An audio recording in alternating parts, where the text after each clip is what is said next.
മക്കളെ, നമ്മളിന്ന് പഠിക്കാൻ പോകുന്നത് 4ാം ക്ലാസ്സിലെ കേരള പാഠാവലിയിലെ പിന്നിട്ട പാതകൾ എന്ന 6ാമത്തെ യൂണിറ്റിലെ പാഠഭാഗമാണ്. അവിടെ 4 ചിത്രങ്ങൾ കൊടുത്തിട്ടുണ്ട്. ഈ ചിത്രത്തിൽ നിന്ന് നമുക്ക് എന്തെല്ലാമാണ് വായിച്ചെടുക്കാൻ കഴിയുന്നത് എന്ന് നോക്കാം. എഴുത്തുവിദ്യ വികസിച്ചു എന്ന വഴിയാണ് ചിത്രത്തിൽ കാണിച്ചിട്ടുള്ളത്. ചിത്രത്തിൽ ഒരു പാത കാണിച്ചിട്ടുണ്ട്. കൈകൊണ്ട് ചുറ്റികയും ഉളിയും ഉപയോഗിച്ച് പാറയിലോ കല്ലിലോ കൊത്തുന്ന ചിത്രമാണ് ആദ്യം കൊടുത്തിട്ടുള്ളത്. കല്ലിൽ കൊത്തിയിരുന്ന ആ കാലത്ത് മനുഷ്യന് എഴുതാൻ കഠിനാധ്വാനം ചെയ്യേണ്ടി വന്നിരുന്നു എന്നതിനെയാണ് ഇത് സൂചിപ്പിക്കുന്നത്. അതുകൊണ്ട് തന്നെ ആ കാലത്ത് വളരെ ചുരുക്കം ആളുകളിലേക്ക് മാത്രമേ അക്ഷരജ്ഞാനം എത്തിയിരുന്നുള്ളൂ.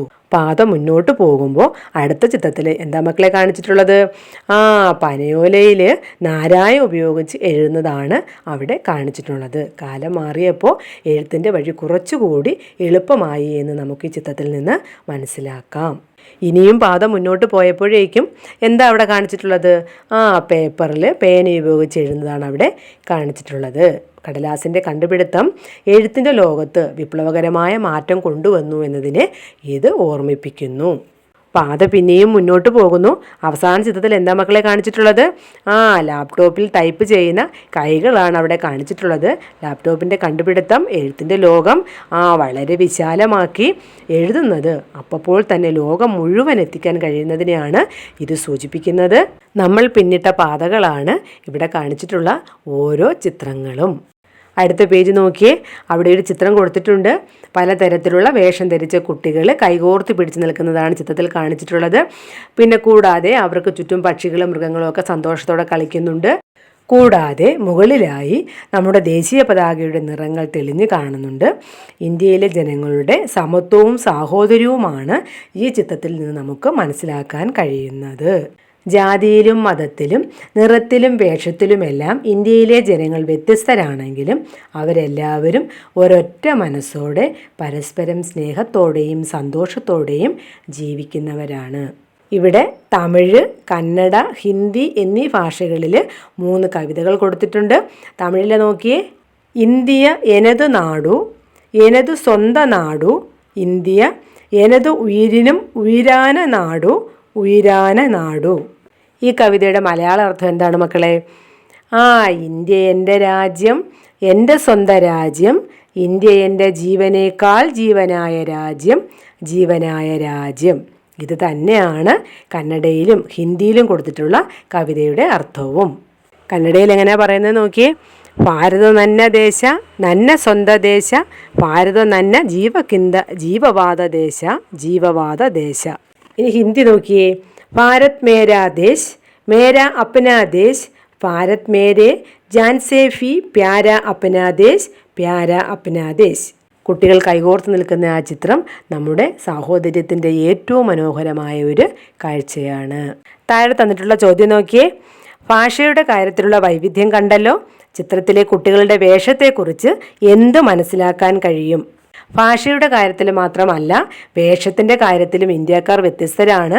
ഇന്ത്യയിലെ ഓരോ സംസ്ഥാനത്തെയും ജനങ്ങൾ ധരിക്കുന്ന വേഷം വ്യത്യസ്തമാണ്. അങ്ങനെ ഓരോ സംസ്ഥാനത്തെയും വ്യത്യസ്ത വേഷങ്ങൾ ധരിച്ച കുട്ടികൾ കൈകോർത്ത് നിൽക്കുന്ന ചിത്രമാണ് അവിടെ കൊടുത്തിട്ടുള്ളത്. ഞങ്ങളെല്ലാം ഇന്ത്യ എന്ന അമ്മയുടെ മക്കളാണ് എന്ന ചിന്തയാണ് അവരെ ഇങ്ങനെ ഒരുമിപ്പിച്ച് നിർത്താൻ പ്രേരിപ്പിക്കുന്നത്. അടുത്ത പേജ് നോക്കിയേ. ജീവനായ നാട്. സമത്വവും സാഹോദര്യവും സ്വാതന്ത്ര്യവും ഉയർത്തിപ്പിടിക്കുന്ന നാടാണ് നമ്മുടെ ഇന്ത്യ. ഈ ആശയം കഥയിലും കവിതയിലും മറ്റും പല രീതിയിൽ കടന്നു വരുന്നുണ്ട്. നമ്മുടെ പാഠത്തിൻ്റെ പേരെന്താ മക്കളെ? ഒറ്റപ്പൂങ്കാവിൽ. നോക്കിയേ, മനോഹരമായ ഒരു പൂന്തോട്ടത്തിൻ്റെ ചിത്രമാണ് അവിടെ കൊടുത്തിട്ടുള്ളത്. പല വലിപ്പത്തിലും നിറത്തിലും മണത്തിലുമുള്ള എത്ര തരം പൂക്കളാണ് അവിടെയുള്ളത്. ഇവയെല്ലാം ചേരുമ്പോഴാണ് ഒരു പൂന്തോട്ടം ഉണ്ടാകുന്നതും ആ പൂന്തോട്ടം മനോഹരമാകുന്നതും. ഇതുപോലെയാണ് നമ്മുടെ രാജ്യം. വ്യത്യസ്തതകൾ ചേർന്ന് ഒന്നായ ഇന്ത്യ എന്ന നമ്മുടെ രാജ്യത്തെക്കുറിച്ചാണ് ഒറ്റപ്പൂങ്കാവിൽ എന്ന കവിതയിൽ പറയുന്നത്. ഒരു പൂങ്കാവിലുണ്ടനേകം പൂവുകൾ, ഒരുപാട് അന്തരം അവയ്ക്കോരോന്നിനും, മണത്തിൽ വ്യത്യാസം, നിറത്തിൽ വ്യത്യാസം, മധുവിലും കാണാം പെരുത്തു വ്യത്യാസം. എന്താ മക്കളെ അവിടെ പറയുന്നത്? ഒരു പൂന്തോട്ടത്തിൽ പലതരത്തിലുള്ള പൂക്കളുണ്ട്. അവയോരോന്നും തമ്മിൽ വലിയ അന്തരമുണ്ട്, വ്യത്യാസങ്ങളുമുണ്ട്. ഓരോ പൂവിനും ഓരോ തരം മണമാണ്. അവയുടെ നിറങ്ങളും വ്യത്യസ്തമാണ്. പൂക്കളിലെ തേനിൻ്റെ രുചിയിലും ഗുണത്തിലും പെരുത്ത വലിയ വ്യത്യാസങ്ങൾ കാണാൻ കഴിയും. അതുപോലെ തന്നെയാണ് ഇന്ത്യയിലെ ജനങ്ങളും.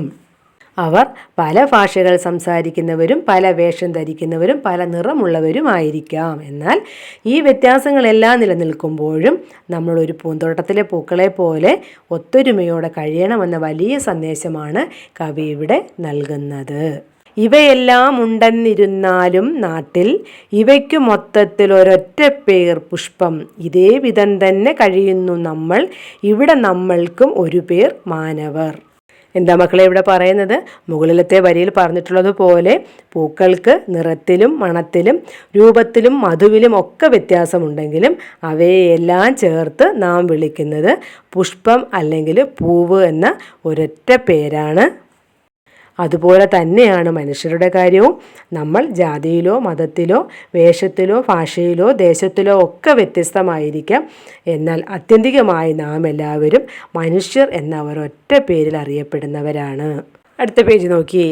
പല മതക്കാരും പല ജാതിക്കാരും പല നിറക്കാരും പല തരക്കാരും പല ദേശക്കാരും പല ഭാഷക്കാരും പലരുമെങ്കിലും മനുഷ്യരാണു നാം. സമൂഹത്തിൽ പല മതങ്ങളിൽ വിശ്വസിക്കുന്നവരും വിവിധ ജാതികളിൽപ്പെട്ടവരും ഉണ്ടായിരിക്കും. ഓരോരുത്തരുടെയും ശരീരത്തിൻ്റെ നിറം കറുത്തവർ വെളുത്തവർ എന്നിങ്ങനെ വ്യത്യസ്തമായിരിക്കും. അതുപോലെ തന്നെ സ്വഭാവത്തിലും രീതികളിലും അവർ പല തരക്കാരായിരിക്കും. ലോകത്തിൻ്റെ വിവിധ ഭാഗങ്ങളിൽ, അതായത് പല ദേശങ്ങളിൽ താമസിക്കുന്നവരും പല ഭാഷകൾ സംസാരിക്കുന്നവരും നമ്മൾക്കിടയിലുണ്ട്. പുറമേ കാണുന്ന ഈ ജാതി മതം നിറം ഭാഷ ദേശം എന്നിങ്ങനെയുള്ള വ്യത്യാസങ്ങളുണ്ടെങ്കിൽ പോലും നമ്മളെല്ലാവരും അടിസ്ഥാനപരമായി മനുഷ്യർ എന്ന ഒറ്റ വിഭാഗമാണ്. നമുക്കുള്ളിലുണ്ടായിരിക്കണം സ്നേഹം, നമുക്കുണ്ടാകണം അകത്തു കാരുണ്യം, ഒരു തോട്ടത്തിലെ പല പൂക്കൾ പോലെ ഒരുമിച്ച് ചിരിച്ചിടണം നാമെല്ലാം. എന്താ മക്കളെ കവി പറയുന്നത്? നമ്മുടെ ഉള്ളിൽ എപ്പോഴും മറ്റുള്ളവരോടുള്ള സ്നേഹമുണ്ടായിരിക്കണം. വിഷമിക്കുന്നവരെ കാണുമ്പോൾ അവരെ സഹായിക്കുവാനുള്ള കനിവ് കാരുണ്യം നമ്മുടെ മനസ്സിലുണ്ടാകണം. ഒരു പൂന്തോട്ടത്തിൽ പലതരം പൂക്കൾ ഒന്നിച്ച് വിരിഞ്ഞു നിൽക്കുന്നത് പോലെ നമ്മൾ മനുഷ്യരും വ്യത്യാസങ്ങൾ മറന്ന് ഒരുമിച്ച് നിൽക്കണം. ഒരേ മനസ്സോടെ ചിരിച്ചും കളിച്ചും സന്തോഷത്തോടെ ജീവിക്കണമെന്നാണ് കവി നമ്മോട് പറയുന്നത്. PT അബ്ദുറഹിമാൻ്റെ അരിപ്പക്കുട എന്ന കവിതയിൽ നിന്നും എടുത്തിട്ടുള്ളതാണ് നമ്മുടെ ഈ പാഠഭാഗം. താഴെ തന്നിട്ടുള്ള ചിത്രം നോക്കി. ഒരു മരത്തിൽ പല നിറത്തിലും ആകൃതിയിലുമുള്ള പൂക്കൾ വിരിഞ്ഞു നിൽക്കുന്ന ഒരു ചിത്രമാണ് അവിടെ കൊടുത്തിട്ടുള്ളത്. അത് നമ്മുടെ രാജ്യത്തിൻ്റെ നാനാത്വത്തിലെ ഏകത്വമാണ് സൂചിപ്പിക്കുന്നത്. എന്താ മക്കളെ നാനാത്വത്തിലെ ഏകത്വം എന്ന് പറയുന്നത്? ഭാഷ വേഷം ജാതി മതം ഭക്ഷണം എന്നിവയിലെല്ലാം നമ്മൾക്കിടയിൽ വ്യത്യാസങ്ങളുണ്ടെങ്കിലും നമ്മളെല്ലാവരും ഇന്ത്യക്കാർ എന്ന ഒരൊറ്റ ചിന്തയിൽ സ്നേഹത്തോടെയും സാഹോദര്യത്തോടെയും ഒന്നിച്ചു കഴിയുന്നതിനെയാണ് നാനാത്വത്തിൽ ഏകത്വം എന്ന് പറയുന്നത്. ഒറ്റ മരത്തിൽ പൂത്ത പല വർണ്ണങ്ങളിലുള്ള പൂക്കൾ സ്നേഹത്താൽ ഒത്തൊരുമിച്ച് കഴിയുന്ന നമ്മുടെ നാടിനെയാണ് ഓർമ്മിപ്പിക്കുന്നത്. പല ജാതിയിലും മതത്തിലുമുള്ളവരും പല ഭാഷകൾ സംസാരിക്കുന്നവരും പല വേഷഭൂഷാദികൾ അണിയുന്നവരും പല സംസ്കാരങ്ങളിലുള്ളവരും ഉൾച്ചേർന്ന ഇന്ത്യ എന്ന ആശയത്തെയാണ് ഈ ചിത്രം സൂചിപ്പിക്കുന്നത്. ഇനി നമുക്ക് പഠന പ്രവർത്തനങ്ങൾ നോക്കാം. ചോദ്യം 1. കവിത താളമിട്ടു ചൊല്ലൂ. ഈ കവിതയുടെ താളത്തിന് എന്ത് പ്രത്യേകതയാണ് കണ്ടെത്താനായത്? മക്കൾ കവിത താളത്തിൽ ചൊല്ലി നോക്കുക. കഠിനമായ വാക്കുകളില്ലാത്തതിനാൽ സ്വാഭാവികമായ ഒരു ഒഴുക്ക് ഈ കവിതയ്ക്കുണ്ട്. പദങ്ങൾ ആവർത്തിച്ചു വരുമ്പോൾ ഒരു പ്രത്യേക താളവേഗത കവിതയ്ക്ക് കൈവരുന്നു. ഒരു പൂന്തോട്ടത്തിലെ പൂക്കൾ കാറ്റിലാടുന്നത് പോലെ ലളിതവും സുന്ദരവുമാണ് ഇതിൻ്റെ താളം. പല എന്ന വാക്കിൻ്റെ ആവർത്തനവും ലളിതമായ പദപ്രയോഗങ്ങളും കവിതയ്ക്ക് നല്ലൊരൊഴുക്കും വേഗതയും നൽകുന്നുണ്ട്. ചോദ്യം 2. മനുഷ്യരുടെ ജാതി മനുഷ്യത്വമാണ്. ശ്രീനാരായണ ഗുരു മുന്നോട്ട് വെച്ച ഈ ആശയം കവിതയിൽ നിന്ന് കണ്ടെത്തൂ.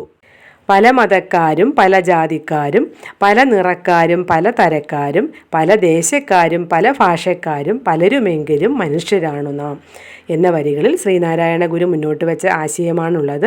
പുറമേ കാണുന്ന മതം ജാതി ഭാഷ ദേശം തുടങ്ങിയ വ്യത്യാസങ്ങളല്ല പ്രധാനം, മറിച്ച് നാം എല്ലാവരും ഒരേ വർഗമാണെന്നും നമ്മെ ഒന്നിപ്പിക്കുന്നത് മനുഷ്യത്വം എന്നൊരു വികാരമാണെന്നും ഈ വരികൾ വ്യക്തമാക്കുന്നു. പൂക്കൾ പല നിറത്തിലും മണത്തിലും ഉണ്ടെങ്കിലും അവയെല്ലാം പുഷ്പ പുഷ്പം എന്ന ഒറ്റ പേരിൽ അറിയപ്പെടുന്നത് പോലെ നാം എല്ലാം മനുഷ്യർ എന്ന ഒറ്റ വിഭാഗത്തിൽപ്പെട്ടവരാണെന്നാണ് കവി ഇവിടെ പറയുന്നത്. ചോദ്യം 3. വരികളെയും ചിത്രങ്ങളെയും ചേർത്ത് വായിക്കുമ്പോൾ ഇന്ത്യയെക്കുറിച്ച് എന്തെല്ലാം കാര്യങ്ങൾ കണ്ടെത്താൻ കഴിയും? ഇന്ത്യ ഒരു വലിയ പൂങ്കാവനം പോലെയാണ്. അവിടെ പല ഭാഷകൾ സംസാരിക്കുന്നവർ, പല മതങ്ങളിൽ വിശ്വസിക്കുന്നവർ, പല വസ്ത്രങ്ങൾ ധരിക്കുന്നവർ എന്നിങ്ങനെ വലിയൊരു വൈവിധ്യമുണ്ട്. പല മതക്കാരും പല ജാതിക്കാരും എന്ന വരികളിൽ ഇന്ത്യയിലെ ഈ സാംസ്കാരിക വൈവിധ്യത്തെയാണ് സൂചിപ്പിക്കുന്നത്. ഇന്ത്യയിൽ പലതരത്തിലുള്ള മനുഷ്യരുണ്ടെങ്കിലും നമ്മളെല്ലാം ഇന്ത്യക്കാർ എന്ന ഒരൊറ്റ വികാരത്തിൽ ഒന്നിച്ചു നിൽക്കുന്നു. ഇതാണ് ഇന്ത്യയുടെ ഏറ്റവും വലിയ പ്രത്യേകത. കവിതയിലെ ഒരുമിച്ച് ചിരിച്ചിടണം നാമെല്ലാം എന്ന വരി ഇന്ത്യയിലെ ഈ മതസൗഹാർദ്ദത്തെ കാണിക്കുന്നു. വ്യത്യസ്ത തരം പൂക്കളുടെ മുഖംമൂടി വെച്ച മനുഷ്യരാണ് കവിതയോടൊപ്പമുള്ള ആദ്യ ചിത്രത്തിലുള്ളത്. അവർ വ്യത്യസ്ത സംസ്ഥാനങ്ങളിലെ വേഷം ധരിച്ചവരാണെങ്കിലും അവരെല്ലാം ഒന്നിച്ച് കൈകോർത്ത് പിടിച്ചു നിൽക്കുന്നു. ഒരേ മരത്തിൽ പല നിറത്തിലും ആകൃതിയിലുമുള്ള പൂക്കൾ വിരിഞ്ഞു നിൽക്കുന്നതാണ് രണ്ടാമത്തെ ചിത്രം. നാനാത്വത്തിൽ ഏകത്വമാണ് ഈ ചിത്രം സൂചിപ്പിക്കുന്നത്. വിവിധ ആശയധാരകൾ ഒന്നുചേർന്ന ഇന്ത്യയെ ഈ മരം പ്രതിനിധാനം ചെയ്യുന്നു. പല ജാതിയിലും മതത്തിലുമുള്ളവരും പല ഭാഷകൾ സംസാരിക്കുന്നവരും പല വേഷഭൂഷാദികൾ അണിയുന്നവരും പല സംസ്കാരങ്ങളും ഉൾച്ചേർന്ന ഇന്ത്യ എന്ന ആശയമാണ് ഈ ചിത്രം ഉൾക്കൊള്ളുന്നത്. എല്ലാ മക്കൾക്കും പാഠഭാഗം മനസ്സിലായെന്ന് വിശ്വസിക്കുന്നു. കൂട്ടുകാർക്ക് ഷെയർ ചെയ്യണം, ലൈക്ക് ചെയ്തും സബ്സ്ക്രൈബ് ചെയ്തും സപ്പോർട്ട് ചെയ്യുകയും വേണം. അടുത്തൊരു ക്ലാസ്സിൽ മറ്റൊരു പാഠവുമായി നമുക്ക് വീണ്ടും കാണാം. Okay, thank